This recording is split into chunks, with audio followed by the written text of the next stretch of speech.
curious about these two new species of shrimp. Are they tasty, or are they Oh like no, not I've an never tasted eating them. shrimp? These are the ones I worked with are snapping shrimp, or also known as pistol shrimp. They're the kind that have the one big claw and the one little claw, and they're able to make a large snapping sound with their large claw. There are 600 species of snapping shrimp in the world, and two of them I got the name. Wow, that's fun. That's fun. So what are the kind of shrimp that people eat then? Usually the shrimp that belong to the family Paneidae. They're, I mean, pretty much any elongated crustacean is called a shrimp. There's many thousands of species of shrimp. That's just the kind we eat. So, Hmm, and snapping okay. shrimp, they live underneath rocks and oysters, and I've never caught enough of them to have a shrimp boil. So, in any one field trip. So yeah, and they're only about that big. There's not a lot of meat on a snapping shrimp. Hmm, all right. All right. So aside from the shrimp, share with us a little bit about your background, both academic and spiritual. Well, I studied marine biology at Lamar University, and then when I went to Texas A&M University for graduate school, I studied zoology. I majored in zoology, and I specialized in systematics and evolutionary biology, biogeography there. Um, I was raised Southern Baptist. I accepted Christ when I was a little boy, about 7. Rededicated my life when I was 16. Got baptized then. Probably by the age of 17, I was attending a non-denominational charismatic church with friends of mine, and I've been attending charismatic churches ever since. So growing up, I mean, Southern Baptist and studying evolutionary biology, how did that work out? Well, I wasn't studying evolutionary biology when I was growing up Southern Baptist. I was kind of an anti-evolutionist. I was um, pretty much my first exposure to evolution was this. Um, the anti-evolution track Big Daddy. I enjoyed these as a kid. I still have quite a few in my collection, but this was kind of what got me into anti-evolution and thinking the Bible taught a young Earth for quite a while. Uh, and even when I was at Lamar University studying for my bachelor's degree, I opposed evolution almost the entire time. Um, so it wasn't until I was almost finished with my bachelor's that changed. Hmm. So how did your family growing up deal with? I mean, obviously they must have given you these tracks, or tell us about your family and how they integrated science and faith. Well, they didn't really talk about it that much. It didn't really come up in the home so much. It was more like the church influence, friends, people in the neighborhood. Uh, the track that I just showed you, the one I got when I was a kid, was just kind of passed around. Hey, read this. Hey, read that. And at the time, I just figured it was, opposing evolution was the Christian thing to do. Hmm. So then a few years ago, you wrote a book, Creation and the Origin of Species, a biblical case for evolutionary theory. Um, so tell us how this came about, that you made this kind of big transition, right? And how was that on your faith? And what tell us about your book?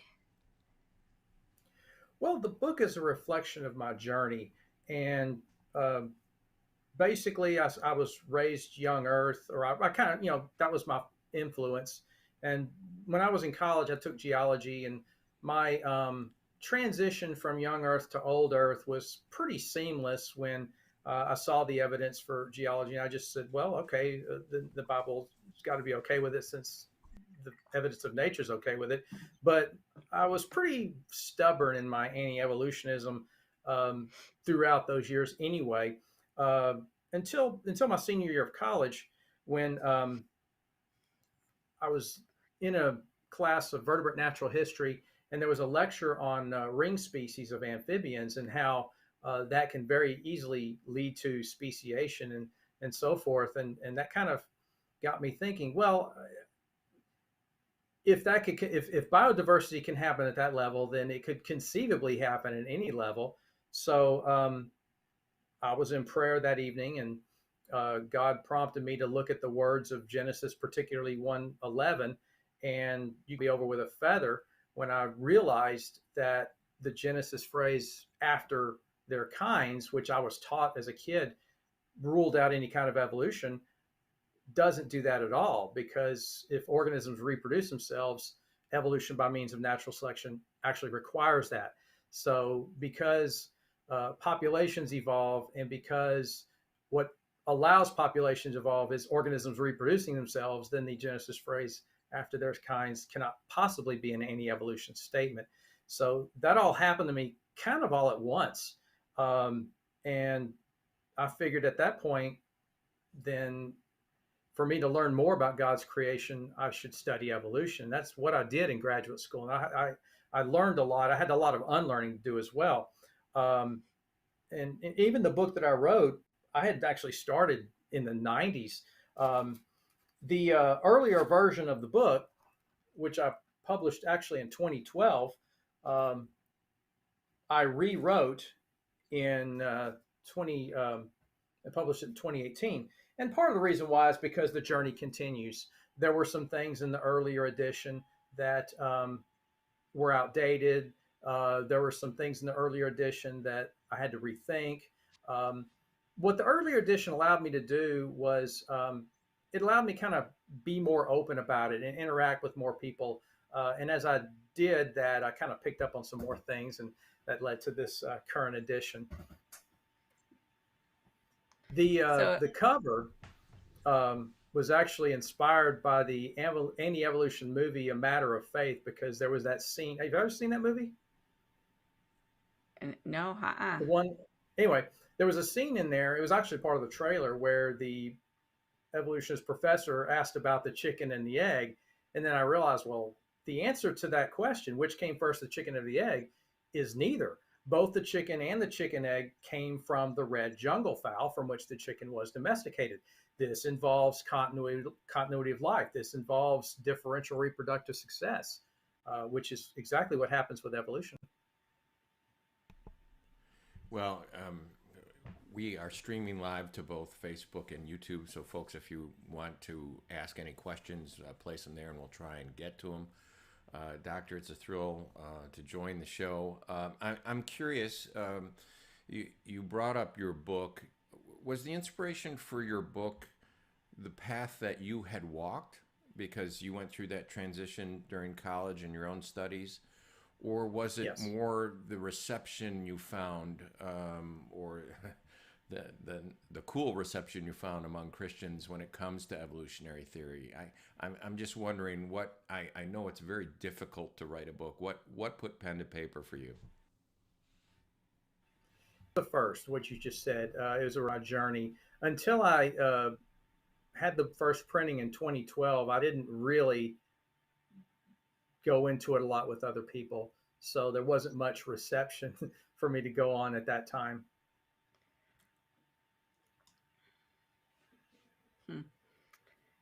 So young earth creationists often claim they read the Bible literally. Do you agree? Why or why not?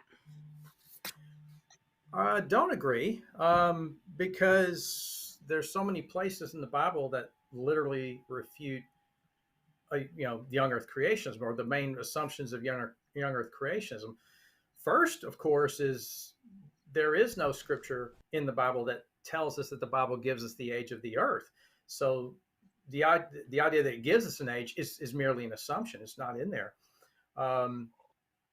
Genesis 1:2 and Genesis 1:3. Genesis 1:3 starts off with the words, "And God said." And if you look at the pattern of Genesis, all the creation days begin with the words, "And God said," which means that creation day 1 began in verse 3 after the earth existed. And therefore, that rules out the Bible giving us the age of the earth. Another thing I find is verse 11, where chapter 1, verse 11, where God said, "Let the earth produce plants, fruit, trees with fruit-bearing seed after their kinds," and it was so. That verse doesn't say that God supernaturally and instantly made mature trees. It said, God said, "Let the earth do it," and the earth did it. And that's what it says. And that's not fitting into a 24-hour day. And as it's well understood that the Hebrew word for day, yom, can refer to a calendar day. It can refer to a period of daylight. It can refer to a long period of time and things like that. Another thing they look at is genealogies. And it's purely an assumption that the purpose of genealogies is to calculate timelines to Adam or to Noah. But if that were so, then there shouldn't be any gaps in any of the biblical genealogies. And yet, when some of them are compared with one another, you do find gaps. One example that comes to mind is the genealogy of Matthew 1 when compared to First Chronicles 3, or was it Second Chronicles 3? Anyway, Matthew genealogy leaves out a couple of names that are mentioned in Chronicles, but Matthew also follows a clear numerical pattern. In that case, the pattern of 14. Genesis 5 genealogy and the one in verse 11 also follows numerical patterns, and because they do, they're likely to contain gaps as well. Well, and there's a difference in the order of creation from chapters 1 and chapters 2 of Genesis also. That Yes. it's pretty obvious, that, okay, if there's these two different versions, there must be something going on here that's different than a strict chronological account. Well, the thing I find with the chapter 2 creation is that in the context, it mentions that there was not a man to till the ground. So that tells us that that chapter's context is not global in scope at all. It has to do with where Adam was going to till the ground, namely the garden, and of course where Adam was made and where Adam was placed in the garden. So it's not chronological in chapter 2 compared to, they're not, they don't go like that because one has a different context from the other. Mm-hmm. I hate to challenge my own co-host, but you said it's obvious, and I want to build on that. If it is obvious, why is there still so much confusion about the opening passages of at least Genesis 1 to 11? Why in the 21st century, after so many remarkable discoveries, why are we still having this conversation? It's almost like it coincides with the rebirth of flat earthism, which seems to be an evangelical, what would you say, controversy, because most of the people who are flat earthers these days have that religious component. So if it is obvious to, and I'm not just asking you, Kristine, I'll ask both of you, if it is obvious to y'all, why isn't it obvious to the rest of the evangelical world? That's a very good question, and I don't know if I have a full answer to that other than we are all products of not only our upbringing, but of the influence of historical thoughts. And sometimes over the centuries, we tend to add things to our meanings that may not have existed 1,000 years ago, 2,000 years, 3,000 years ago. One example that you mentioned was Earth. Today, we hear the word Earth, we think planet Earth, but that's not what the word meant back then, because they didn't call planet Earth back then. It was ground. So they differentiated it from the sea and so forth. So we hear modern terms and we put modern meanings on there, and that's just one example. Yeah, I think that's pretty common too. I also think there's a lot of the way we're taught stories as kids. And in most other areas of our lives, as we grow up, those stories become more complex and nuanced and mature. And I don't know that we always do that with Genesis. It seems like we kind of still keep the little kid caricature and don't circle back because it's controversial or we don't want to offend anybody or I don't know, something. And that just kind of persists without challenge in some cases. I've got a quote from your book, Doctor, that I'd like to share and then pose a question to you. So I'm going to throw it up on the screen right now. And the quote is, "The creation-evolution controversy is not a scientific one. Science has settled long ago the question of the existence of change over time and common descent. Scientists continue to explore and debate the relative contributions of various evolutionary mechanism, but with very rare exceptions, there is no ongoing debate within the scientific community concerning the existence of evolutionary processes and their results. Evolution is not a theory in crisis, but gains strength with every scientific publication. The scientific evidences for it throughout nature are vast and undeniable, and the evangelical Christian community needs to come to grips with this. Speaking of that community, Kristine and I I won't name names, but virtually the whole field of modern Christian apologetics, along with groups like the Discovery Institute and Hugh Ross and Reasons to Believe, and frankly, Ken Ham and Answers in Genesis, all disagree with you. On one end of the continuum, the Ken Ham wing of the party is the idea of evolution as a worldview that's almost a satanically inspired movement of atheism. And then on the other end of the view, the Stephen Meyer end, you have this idea that evolution is ready to crumble tomorrow because of molecular motors and math. So I want you to comment on this creationist kickback against your quote. If it's not a scientific conflict and it's a theological one, then why do these three agencies claim to be doing science? Very good question. Notice that my quote is about, in any form that I've seen it, is first and foremost for reasons other than science, namely that evolution is somehow anti-God. If evolution is anti-God, then it must be wrong. And if it must be wrong, then there should be some science to show it wrong. I think it's all part of that. I don't know if I've answered your question, though. Yes, there was a little bit of interruption at the beginning of your answer, but no, I do appreciate that. Kristine, do you have anything to add before you move on to a question? Well, I think some of it goes back to the idea that's often promoted is that before the fall, everything was perfect, and evolution involves red tooth and claw and death before sin and all that type of stuff. And I think there's some people who feel like evolution can't fit with the Bible because of that. But what do you see any problem with claiming that creation was perfect right from the get-go? Yes, I do.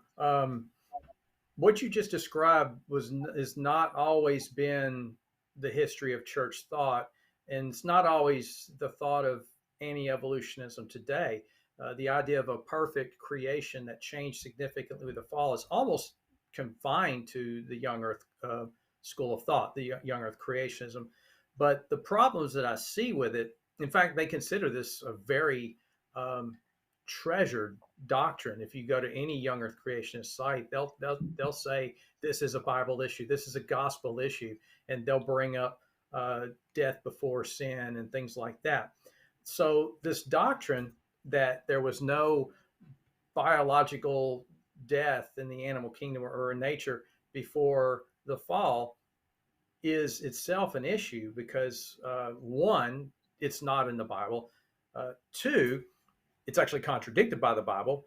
And three, it actually undermines the gospel by reducing it to God's plan B. Now, with number one, see, I brought notes. I ask a couple of questions to people who adhere to this idea. When God called creation very good, did creation reflect God's original plan for humanity on earth? And was grace through the atoning work of Christ, that is his incarnation, his suffering, his crucifixion, death, burial, and resurrection, was that God's original plan, or was all that to restore God's original plan? These are very important questions to think about. So obviously the answer to question number one is yes. When God called creation very good, it did reflect God's original plan for humanity on earth. Otherwise, his original plan wouldn't be very good. So did the grace through the atoning work, was that reflected in God's creation when it was very good? So again, that's where it comes into scriptures that are often brought up. Romans 5:12 is thought to affirm this doctrine, but it doesn't. It only talks about humans. It mentions only human sin, human death. It doesn't even mention animals in it at all. Genesis 1:29 and 30, when it refers to Adam eating the plants and the animals eating the plants, well, first of all, being vegetarian is not the same thing as being immortal. Second, God spoke first to Adam and then to the animals who were with Adam. So it couldn't have been referring to every animal on planet Earth. Genesis 3, when God was proclaiming the curses. In all three cases, God was speaking to the recipients of the curse. First to the serpent, then to the woman, then to Adam. So when God told Adam, cursed is the ground because of you, he was speaking to Adam, not to the ground. And when you read about the curse, it's described entirely on the basis of a dysfunctional relationship between humankind and nature. And this is directly related to them being banished from the garden. So Genesis 3:22 tells us that Adam's immortality or life, or however you perceive it, whether it's biological or not, was based on access to the tree of life, and therefore couldn't have been biologically innate. Plus, the Bible refutes this doctrine in many places. Job 38, Job 39, Psalm 104 include predators as part of God's created order, even giving God full credit for feeding them. No mention at all about this being a fallen state, as the young earth creationists assert. Before we get too deep in the weeds of theology, for those of us who are watching at home, for those who may not be Christians or who may have walked away from the faith, who are interested in the science element of your book, I want to ask you another question. But before I do, from watching on YouTube, Professor Clark Van Gilder says, why isn't that obvious? The quest for certainty requires deliberate ignorance whereby sources and conventions that would end such a futile quest are necessarily ignored. But I oversimplify. So thanks for watching, Clark, and your comment. Building off of Clark's comment there, a lot of your book has to deal with young earth creationism, but really the book is an answer to creationism as a whole, whether it's old earth or intelligent design. And one of these places where you find overlap between the young earth and the intelligent design peoples, when they deal with evolution, they use kind of their own terminology, phrases like NeoDarwinism and so forth, that people who are biologists or working in your field almost never use. I want to ask you if you can help us understand what they mean when they use the terms microevolution and macroevolution, because you will see most creationists, including young earth creationists, virtually concede now that they do see change within a species, but they won't allow, for example, Stephen Meyer will bring up the Cambrian explosion, and he'll suggest that evolution as a mechanism is not enough to fill in the missing gaps of knowledge that we have today. And the implication is that God walks alongside the creation and tweaks it every now and then. So maybe you can share with our viewers what is meant when not a biologist as yourself uses the term, but when you hear a creationist use the term microevolution and macroevolution, and is that distinction fair? Well, it needs to be understood that they didn't invent those terms, or even the term neo-Darwinism. These were all terms that came from evolutionary biology, albeit quite a few decades ago. But these terms were co-opted and given other uses. Let's talk about the biology first. Neo-Darwinism is, specifically refers to the modern synthesis of the early to mid, 20th century, 1900s, 1940s, which sort of integrated population genetics into the Darwinian view. And out of that, I guess, upgrade in evolutionary biology came the terms microevolution and macroevolution. And in that context, microevolution refers to a change in a population's gene pool, any change in a population's gene pool, and for any reason, whether it be mutation, gene flow from migration, non-random mating, natural selection, so forth. Macroevolution is often, well, again, this goes back to some old books, defined as the origin of a taxonomic group, or I like to refer to it as the accumulated effects of microevolution that lead to changes above the species level. So when populations of a species separate into species, we call that speciation, and then over time you have more of that. That's macroevolution. But when you look at the creationist literature, that's not how they're using the terms at all. In simplest terms, microevolution is whatever evolution they choose to accept, and macroevolution is whatever the evolution they choose to reject. But by separating them, they completely distance themselves from how these terms are used in biology, where macroevolution is caused by microevolution. It's not caused by anything else. So typically within the young Earth sources, when they say microevolution, they're referring to diversification within an original created kind, which they may now call a family level or something like that. And then macro would be something like a cat evolving into a dog, which is not what we have in evolutionary biology at all. You don't have modern groups evolving into other modern groups. So yeah, there's a terminology shell game going on here. And when people hear the terms for the first time, if they hear it in the other context, that's the way they tend to learn it and know it. And it's like learning to play. It's like teaching yourself to play tennis and you're doing it all wrong, and you have to unlearn it in order to do it right. That's kind of what we have with these terms, unfortunately. Yeah, I see that a lot. There's also a lot of miscommunication then when you're talking with someone who's using the terms differently. Right.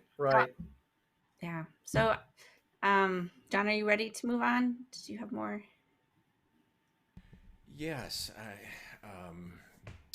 I have more, but I didn't know if you wanted to chime in there. But I was thinking of jumping in to talk a little bit about Adam and Eve. Okay. Yeah. So, I mean, I see a lot of conversations right now about Adam and Eve. And if they're historical, if they're the first and only people, or if they're archetypal or something or other. From the scientific perspective, what do we know about the origins of humanity, and how do you see this fitting in the biblical account of Adam and Eve? Well, going back to my own journey, even when I did accept evolution early on, like I said, I kind of had to grow into that as well. And one of my last holdouts was human evolution. And even then, I realized that there was as much evidence for human evolution as there was evidence for anything else. But to answer your question, we have the fossil record. We have things like Aurora and Ardipithecus, the Australopithecines, which show bipedal postural mechanics, which is what is expected with hominid evolution. Homo habilis, Homo erectus, Homo ergaster, and so forth. Sister groups such as Neanderthals. These are all things that are expected, these fossils, under evolutionary theory. But even if we had no fossils at all, there's still plenty of other things to go on. Human chromosome 2, for example, which is structurally identical to 2 separate chromosomes found in the other great apes, right down to the vestigial telomeres and centromere. It's right there. On the molecular genetic level, we have a nested hierarchy where we are within the great apes. There is no human-ape dichotomy like we have in the Planet of the Apes and things like that. We're more genetically closer to chimpanzees and bonobos than gorillas are. So not only would they be our closest cousins, but we are theirs too. So we have that. There's unitary pseudogenes. I read about an MYH16 jaw muscle protein that's a pseudogene in humans and functional in great apes. Things like that. The shared beta globin gene that all great apes have. The shared GLO vitamin C pseudogene that all primates have, or even a shared vitellogenin pseudogene for egg-laying yolks that all placental mammals have, that is functional in egg-laying sister groups. So the evidence is there. It's pretty good. If I'm hearing you right, Doctor, then how do you explain when a creationist says something like, if you don't believe in six-day creation, if you don't believe in a global flood, something that Paul and Jesus believed in, and they'll point to verses in the New Testament, then you're undermining the authority of the Word of God and its credibility, and really it becomes a gospel issue, because if you're saying people can't trust Genesis, then they can't trust John 3:16. How do you answer that with the answer you just gave about hominins, which really presents a problem for people who want to put Adam and Eve a few thousand years ago and a global flood a few thousand years ago? Well, there's actually quite a few ways to deal with this, only one or two of which is mentioned in my book. Even in my book, I make the case that, I make a case for historical Adam, not because I think it's necessary for the reality of the gospel, but just because I think that's what the Bible seems to convey. Does it have to be that way? No, it doesn't. I actually cut out for a couple of minutes when you were asking me the question, so I'm trying to get the context of what I missed. Jesus referred to the claim Genesis. that unless you trust Genesis was a historical narrative, unless you believe the Earth was, the universe was created in six-day creation and there was a global flood. They'll point to Paul and Jesus as believing in Jonah and those things as well. Unless you believe in that, you're undermining the credibility of the word itself, and therefore it becomes a gospel issue, because you're telling people on the outside that the Bible's not reliable. Well, that's under the premise that young earth creationism is the only way to interpret the Bible, and that the idea that if the Apostle Paul referred to Genesis, if Jesus referred to Genesis, therefore they're referring to young earth creationism. I challenge that notion in my book.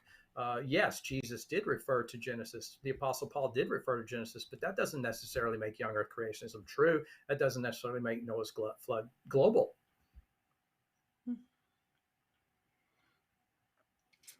And to kind of piggyback on what John was saying, too often I see pastors, apologists, and youth leaders teach that people who accept mainstream science and evolution, they aren't really Christians then, because they're not really accepting the Bible.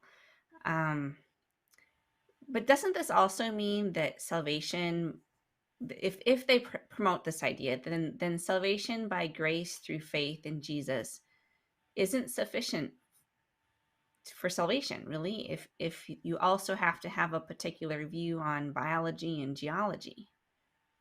Exactly. Handcuffing anti-evolutionism to the gospel of Christ is what you just described. That's a problem. And that's why I think that anti-evolutionism itself is a significant hindrance to the spread of the gospel. Yes, when they handcuff the gospel to such things, it's not going to end well. And sometimes I hear Christians express skepticism about evolution because it's mindless and random and unguided. Is evolution those things, and is that a problem for Christianity? I don't see that as a problem at all. Again, one of the questions I often ask is, how do you know that God cannot or did not create life and biodiversity in a manner, using natural processes in a manner described by abiogenesis and evolutionary theory? And they almost never answer that. But even randomness is not a problem, because the Bible itself documents God divinely directing a process that appears completely unguided and undirected and random. Acts 126 is such an example where the apostles casted lots and to choose the replacement of Judas as the apostle. There was, I can't remember the other person's name, but Matthias was the one that's chosen. They prayed, they casted lots, and it said that Matthias was added among the apostles. So casting lots is in essence a game of chance. Science can't tell the difference between whether Matthias became an apostle by God's divine choice or whether it was the outcome of pure dumb luck. So it's a biblical example of God's divine direction of a process in a completely scientifically undetectable way.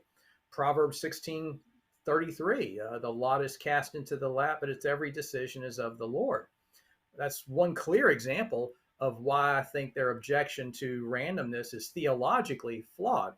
So to me, it doesn't matter that evolutionary processes are, scientifically unguided or blind. People talk about the watchmaker analogy, and if we want to use that, you have the watchmaker and you have the watchmaker's tools.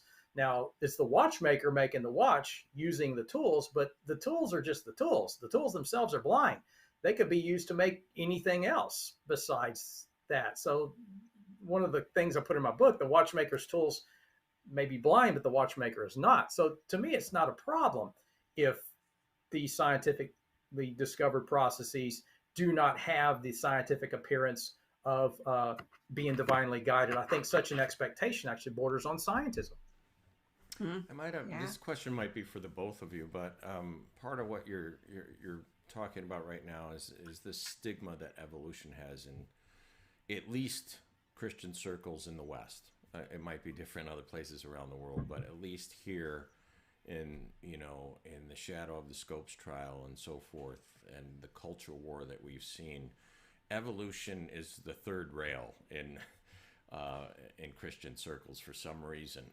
Is part of it, do you believe, kind of the enemy of my enemy is my friend? Is part of it that Christians see those leaving the faith pointing to evolution as maybe the first step away from the faith? Or is it that atheists seem to embrace evolution that makes some Christians think it's a slippery slope and it must not be God's truth?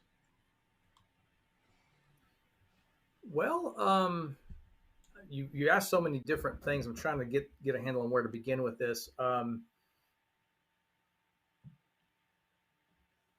One of the things that I thought was that evolution was atheistic, but as I studied it, nothing of it in it required the absence of God. Nothing in it required the absence of divineness or of any transcendent supernatural entity. It is what it is. It's natural process, and that's what science studies. Well, let me. I know I missed something, so go ahead and bring it back. Then let me try and make the question more precise. I think it was Dr. Joel Duff.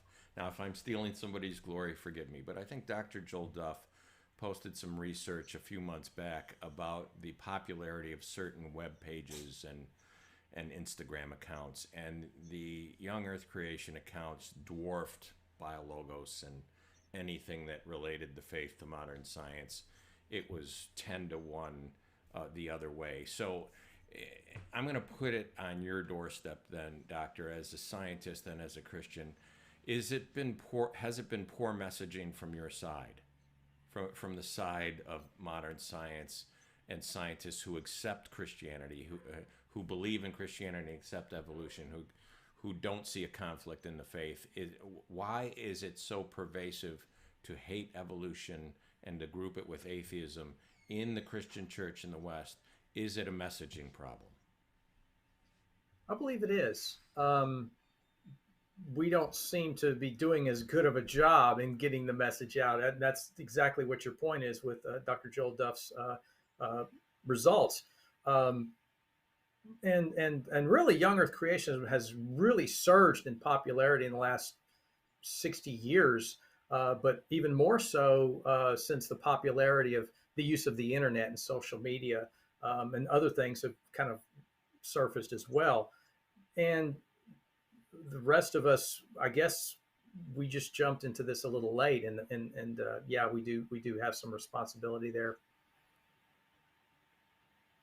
So, what do you think's the most misunderstood about evolution that we should try to message better? Well, I think the single most misunderstood thing about evolution is the idea that evolution is anti-God. Uh, if you broke down all forms of anti-evolutionism, you'll see that anti-evolutionism is all about that and really is only about that. So if we can deal with that, I think the rest will kind of help takes care of itself. Well, let me jump in there then. If that is the case, then based on that first quote, you said that there's no real argument or controversy within the scientific community. What are for the young Earth creationist or the creationist who's listening to the show right now, who's still leery of evolution? What are the positive proofs? What are 3 or 4 things you can point to and say, look, this is why it's a closed case in the scientific community? What would you tell them? Well, there are many lines of evidence used to support macroevolution and common descent. There's comparative anatomy, there's comparative embryology, there's genomics, molecular genetics, homologies, molecular homologies, shared pseudogenes, and so forth. And a common way that's, I guess, pushed aside is it's common descent versus common design. But and that is just a circular argument.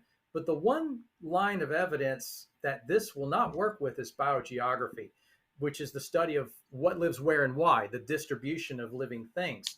It was biogeography, the distribution of organisms, that first suggested common descent to Darwin. When he looked at the species of finch birds on the Galapagos Islands, he noticed that they were all uniquely adapted to their islands, their habitats, and yet they were similar to each other biologically and to the nearest mainland, and not so similar to the same types of islands elsewhere in the world where you had similar environments. So you had this correlation of biological affinity with proximity, geographic proximity, or even with tectonic history.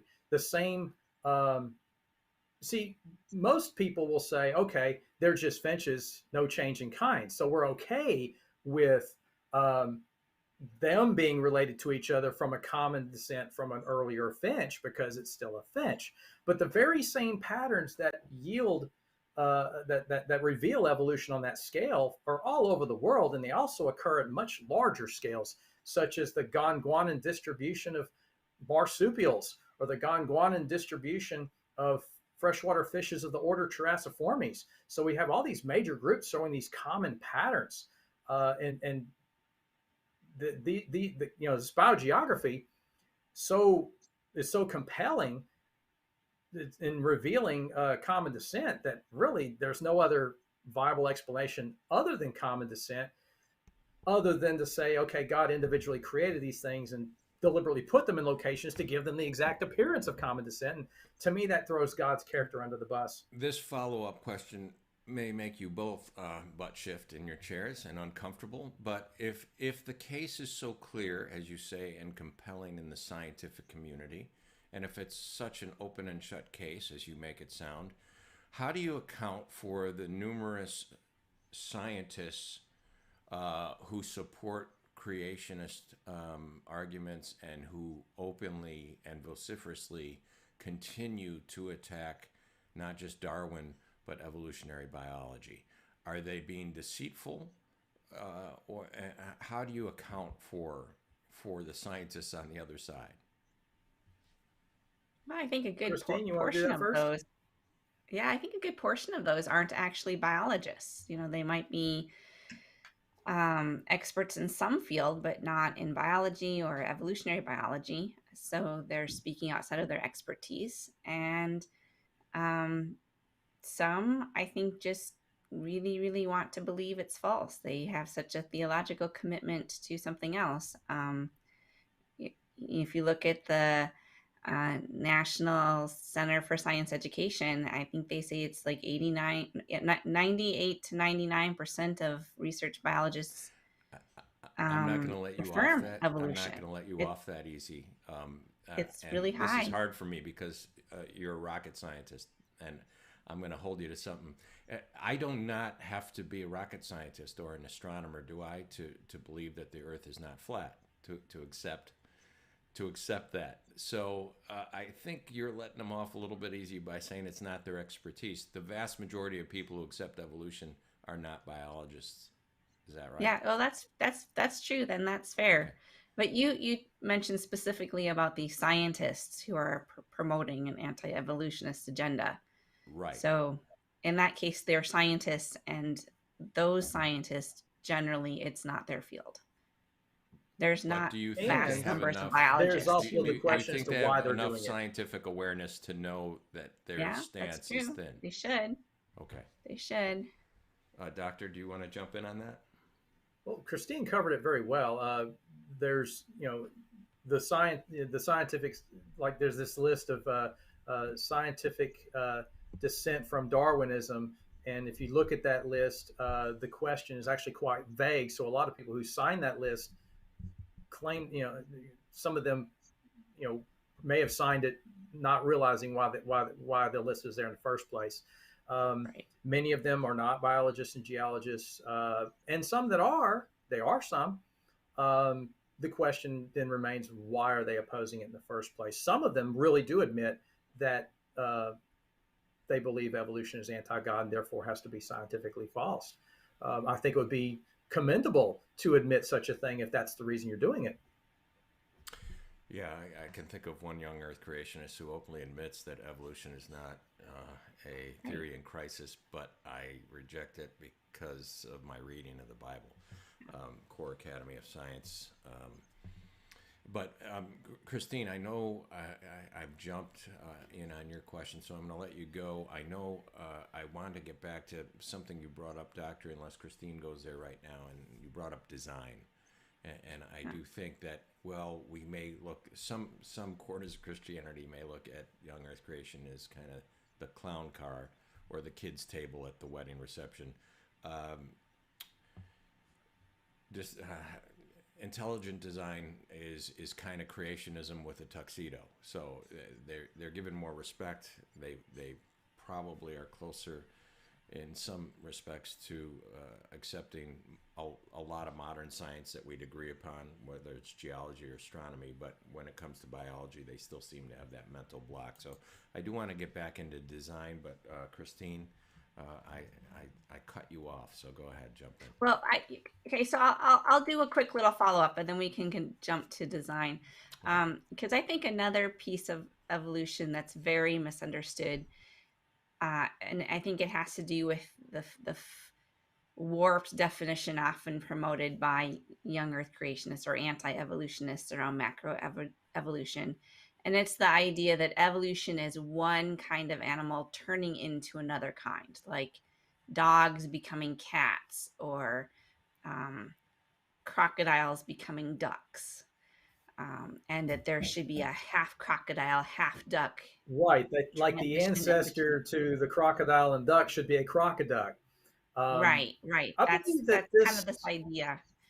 yeah, this particular misconception of evolution is not confined to young Earthism, but before Darwin, a lot of people accepted Aristotle's scala naturae, that is, life could be arranged across a sequential scale. Living things could be arranged across a sequential scale. And Aristotle had a profound influence on the development of Western scientific thought. I mean, I'm not a philosopher, but I've read a lot about his influence on biological thought and so forth. And Darwin's model of common descent is completely different from that. You don't have one modern kind evolving into another modern kind or vice versa. You have living things that are related to a common ancestor in the past. So the ancestor to the duck and the crocodile is neither a duck nor a crocodile, so it was to be something earlier, but not a crocoduck either, because a duck did not evolve into a crocodile. So even Stephen Jay Gould wrote a lot about this. He opposed these, and I'll just pull this up again, these marches, like the famous hominin march and so forth, because it presented a progression instead of common descent as a branching tree. So even today, there's misconceptions that evolution itself is supposed to be a sequential scale. I mean, people say the terms evolutionary scale. It's not a scale. So I think what you described here with one kind evolving into another kind misconception is an outgrowth of that earlier misconception based on scala naturae. And I think it's just, we should never underestimate the history of ideas. So that's sort of the take-home message there. Yeah, I know that was a misconception that I had, that, I understood, okay, that humans don't come from monkeys. But then I kept trying to think, okay, but if you went back in time, wouldn't they be more similar? And without having, as I was first learning about these ideas, it was it's kind of hard for people who don't study biology to get into this, because unless they're taught this directly, it's not something that's just going to come naturally, because we have had this influence through a lot of our history.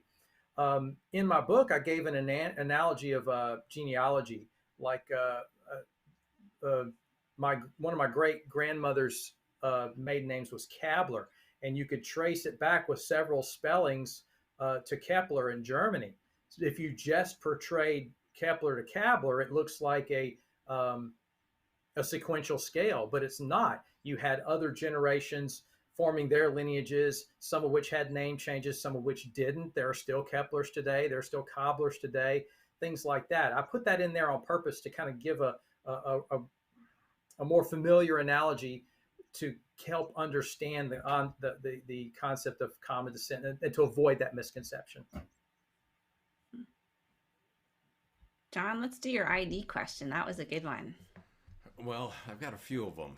ID likes to bring up a number of gotcha items that they think are kind of a silver bullet for biological evolution. One of them is, we mentioned earlier, the Cambrian explosion, the idea that all those body types appearing, that seemingly appearing instantly and complete, kind of argue against common descent. And then there's this idea of the molecular motors and irreducible complexity. So the mousetrap, if you will, which you mention in your book in a later chapter about looking back at intelligent design. So take it up there, Doctor, with what you include in your book about intelligent design. Francis Collins, in his book, called it a God of the Gaps argument. Can you talk about maybe those two items that they bring up, the Cambrian and then the mousetrap? Let's talk about the mousetrap first, since it was fresh on my head. I believe it was Michael Behe that talked about the mousetrap argument, that the mousetrap is an irreducibly complex structure, and basically compared that to such things as the bacterial flagellum and so forth. Dr. Kenneth Miller did a lot of work, and he published books and so forth to challenge that idea. And basically, he used the mousetrap. And in fact,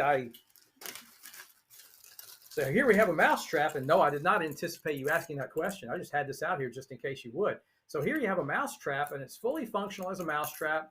And if you were to remove a bunch of parts, it wouldn't work as a mousetrap. Kenneth Miller's comeback was that, well, if you remove some parts, I mean, you have this. It's not entirely functionless. It can serve as a tie clip and so on and so forth.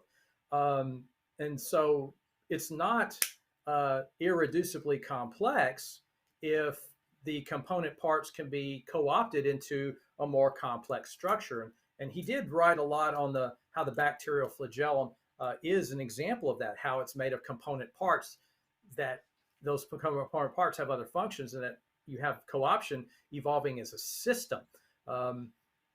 you mentioned gotcha moments, and one of those gotcha moments is how can you have this without that, and that without that, and that without that? But it ignores the idea that things can evolve as systems instead of this part has to evolve before that part and that part. So you can have these systems evolving, like even in coevolution. And in my book, I kind of took this a step further. You have something that is not irreducibly complex, the mousetrap, as Kenneth Miller told about, but it's also a design structure. So, design can exist without irreducible complexity. He actually demonstrated that. I think that is pretty cool. And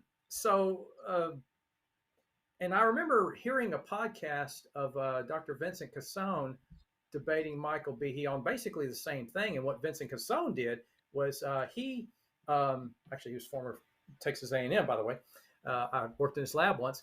He brought up the fact that there were many other patents in the patent office for the mousetrap design before that was done. So you had all these intermediate steps of developing the mousetrap, and he basically used the term mousetraps evolve. So I thought that was pretty cool too.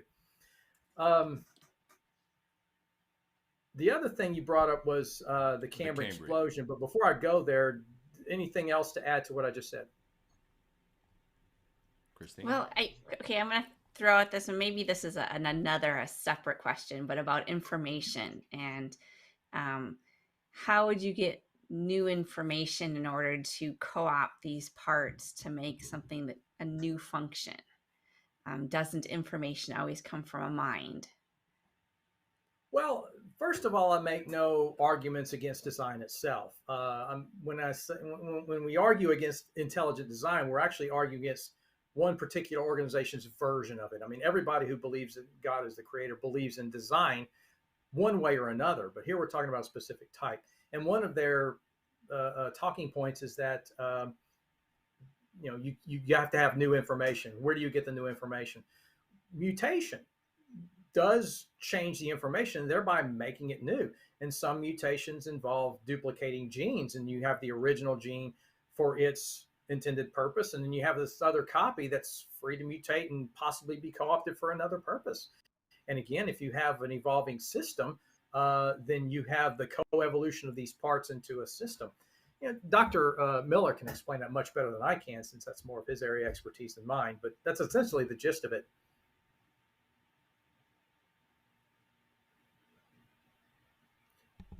Well, then now with the Cambrian explosion. Yeah. Oh, sorry. Go ahead. That's what I was getting to. The idea that the Cambrian is proof that. The idea that the Cambrian explosion somehow disproves animal phyla being related by common descent, sudden appearance, things like that, and no precursors and claims like that, assumes that the absence of evidence is the evidence of absence. And that's certainly not true on a scientific level. But you do have evidence of common descent, even without a fossil record. I'll give an example. Annelid worms, the phylum Annelida, this includes earthworms and leeches and a few other odds and ends, is considered a molecular sister group to another phylum, the mollusca, which includes snails and clams and octopus and squid.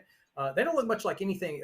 They don't look much like each other at all, right? You look at the body plans, are quite different. One's got a segmented body, the other one does not. The other one's got three major portions of the body and so forth. And you just see different body plans. But yet both of these groups are sister groups on the molecular level. Okay, so that suggests that they are related. But if that's all we had, then you might say, well, common descent versus common design. But the two groups also share the same larval stage, the trochophore larval stage. Both groups start off in life as this little trochophore larval stage. Sometimes it's a planktonic larva in the marine group. Sometimes it's retained in the egg, and then the animal hatches a miniature of the adult. But the trochophore is present in both groups. And this trochophore doesn't look like either a mollusk or an annelid. So the idea that if they are related by common descent, then we must find their version of a crocoduck, a mollusk annelid in between, is simply not expected. So because their larval stage doesn't look like either of them, I mean, perhaps their common ancestor might have been some tiny little shelly thing, like many other tiny shelly things that existed for tens of millions of years before the Cambrian explosion. So we have two independent lines of evidence, embryonic development and molecular, that show their sister groups. Yeah, that's good. So I kind of want to put some practical application let me add one for more right thing. now.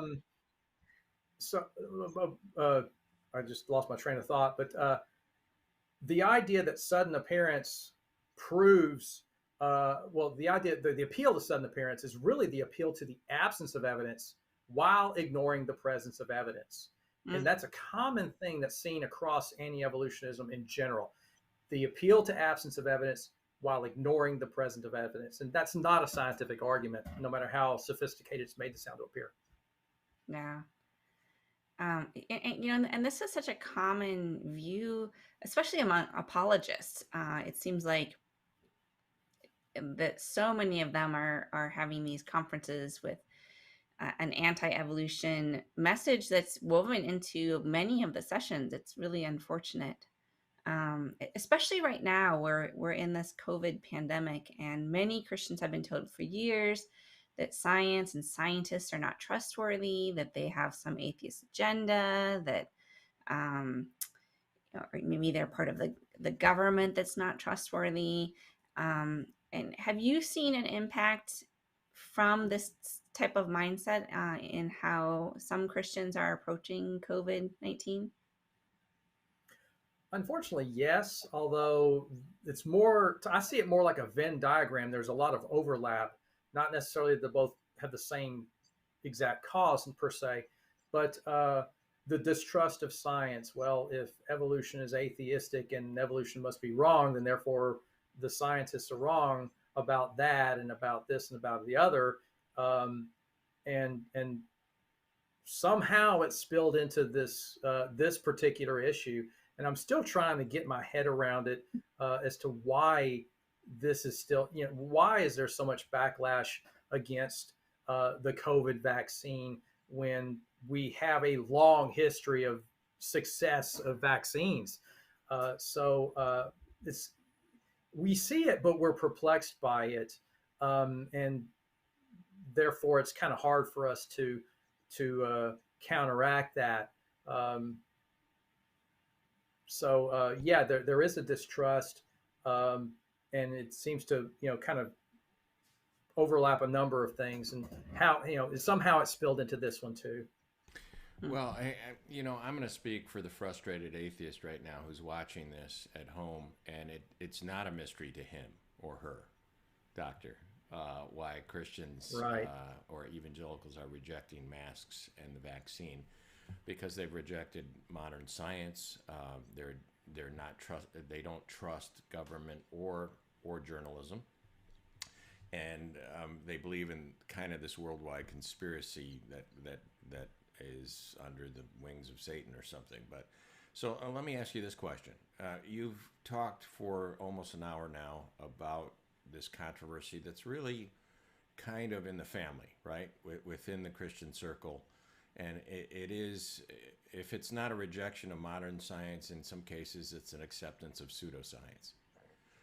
There is a spirit that can be almost felt within the Christian community in the West that is hostile towards, as Kristine mentioned earlier, expertise or common sense. How do you account for that? It's not a holy spirit.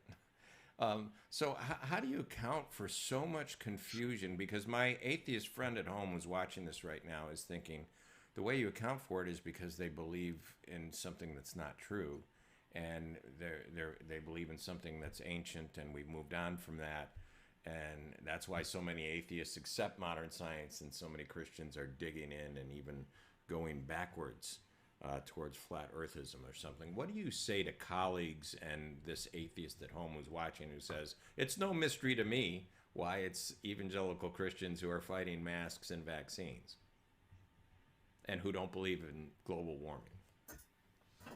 Well, it's again. Well, you did explain it. There is a distrust with science, with science expertise, um, a distrust with government, and so forth, and it kind of permeates into multiple things like the vaccine and things like that.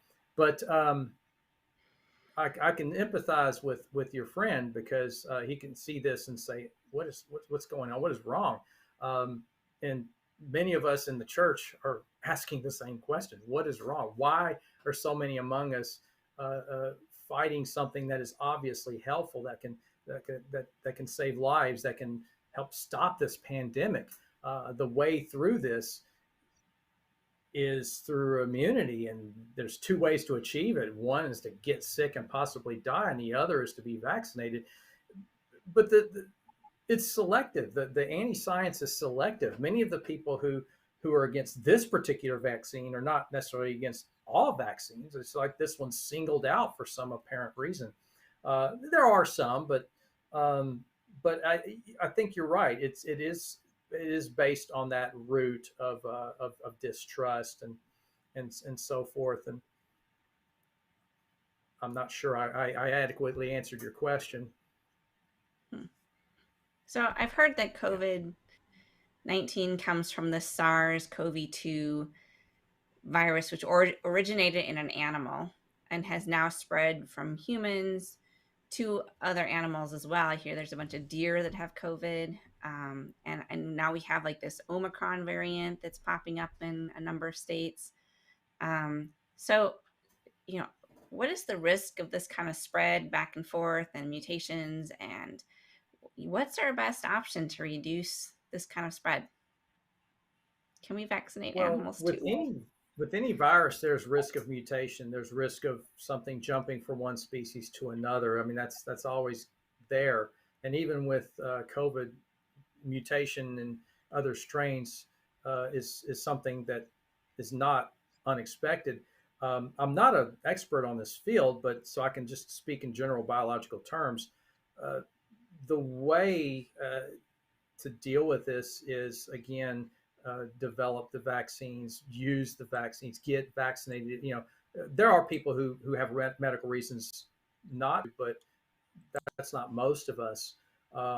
So if we can achieve this level of immunity through vaccines, like we have so many times before, I think that's the way through this. I think that's the way out of this.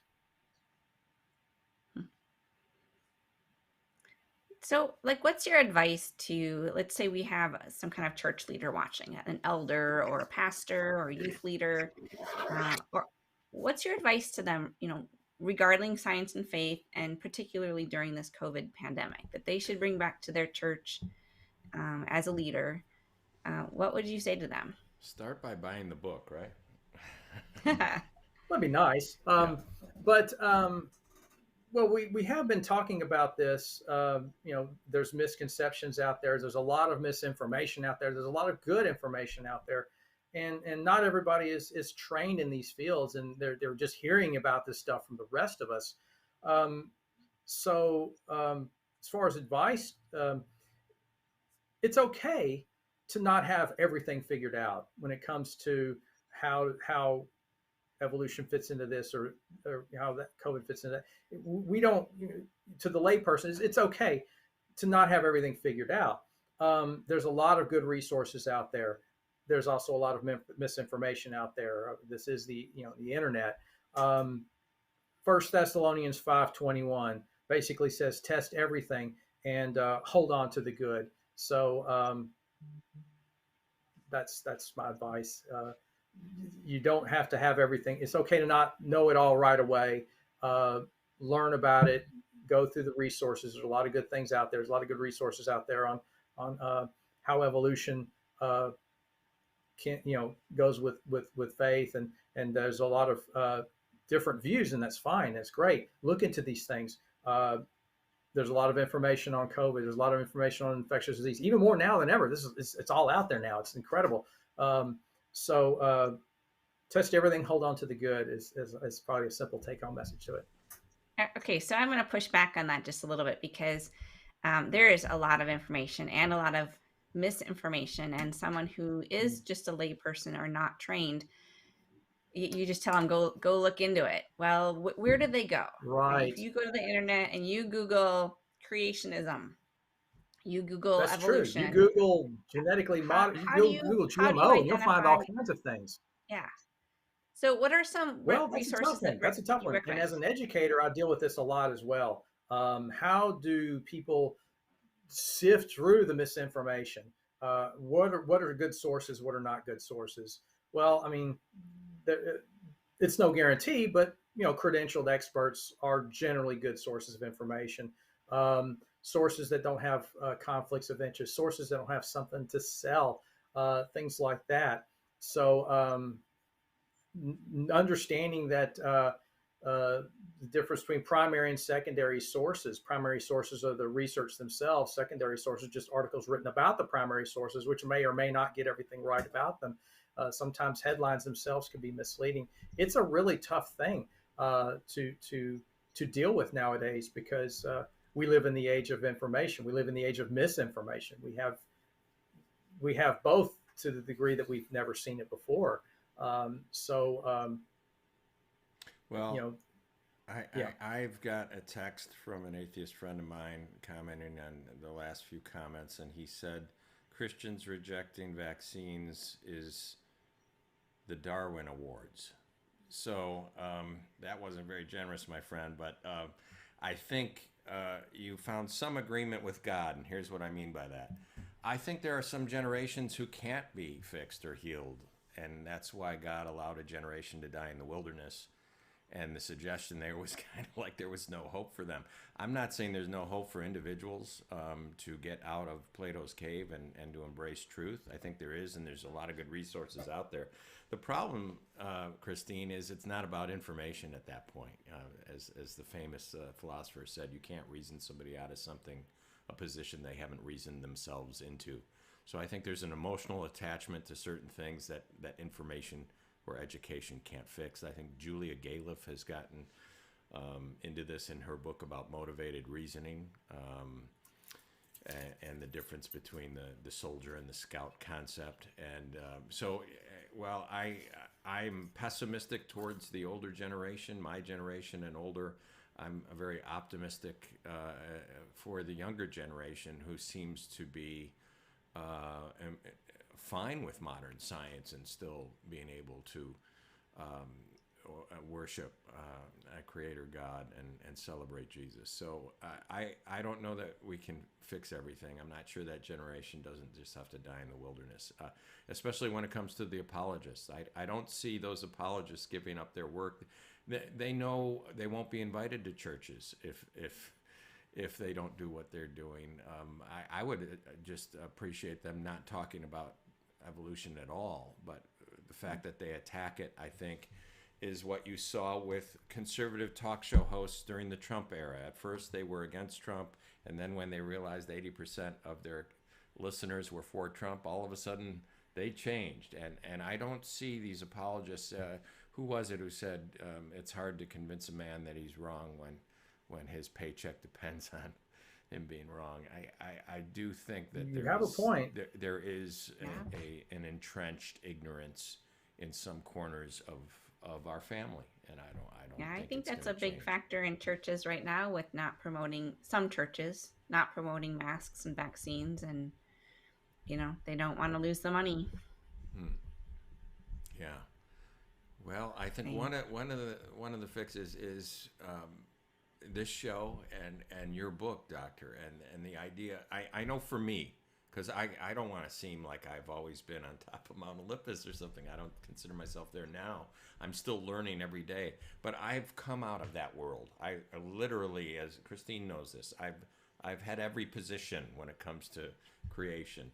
And what helped me is hearing other Christians, which I didn't know existed, express confidence in science and accept evolution. And so that's what this show hopes to do, and presenting voices in the wilderness who are willing to stand up and say, no, you don't have to accept the binary of creationism or modern science, if there's another avenue, a few other avenues, please consider them. And we're just showing you some signposts along the way that hopefully you'll detour off the road that you might be on and may be very comfortable in. But I want to give Kristine and then you, Doctor, the last word. We're grateful you made an appearance. We know we had some technical difficulties. We're glad to have you back. I just want to say it was a thrill to talk to you. Kristine? Oh, yeah, I want to express thanks as well. I'm sure you're really busy. Finals are coming up and all kinds of grading and papers and projects. And so thank you for giving us your time today. Thank you, and keep up the good work.